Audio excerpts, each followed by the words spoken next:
Well, next tonight, more than a quarter of a century, The Big Issue has been helping London's homeless by giving them the chance to earn an income while selling the magazine on the street. Since its launch in 1991, they've sold more than 200 million copies. And as it turns 26, there is recognition of the impact it's had on life in the capital, both for those who sell it and for those who read it. Well, I'm very happy to say that joining me now is the man who started it all, Lord John Bird. Lord Bird, thank you so much for coming in to talk to me. 26 years. It's hard to believe. We've become so familiar with seeing The Big Issue being sold. 26 years, it's 25 plus 1. 25 plus 1. Yeah, it's 25 plus 1 because we're still doing very, very interesting things and we're still fulfilling our basic task, which is to help people off the streets. Yeah. But we're doing enormous things around social trading, Yes.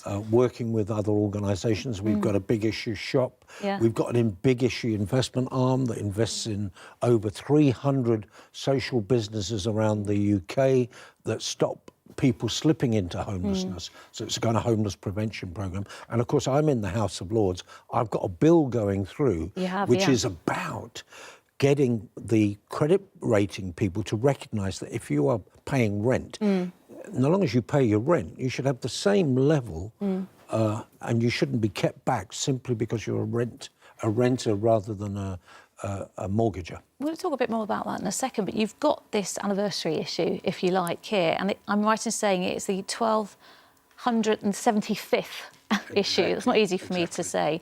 And it's a testament to the success of the mag that it's still going after 26 years. And as you say, you have had to develop it and change it over the years in accordance with, times have changed. We don't sell as many magazines as we used to, do we? So you've had to move on.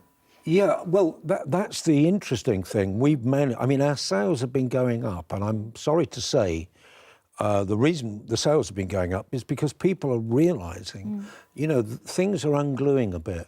You've got young people who will never be able to get on the housing ladder. You've got changes within work, you've got global issues, you've got Brexit, and I think people are realising that what you've got to have is a publication, or publications, that are kind of guide to action. So what we're trying to do is give people advice and help so that we can be giving leadership to people in the streets, whoever they are. And you've always had some pretty big names backing you as well. I mean, over the years, we've seen some really iconic covers on the magazine. And you had an interview with David Bowie that was obviously you printed that shortly after his death. That was quite an exclusive there. You've had people like George Michael giving you world exclusives.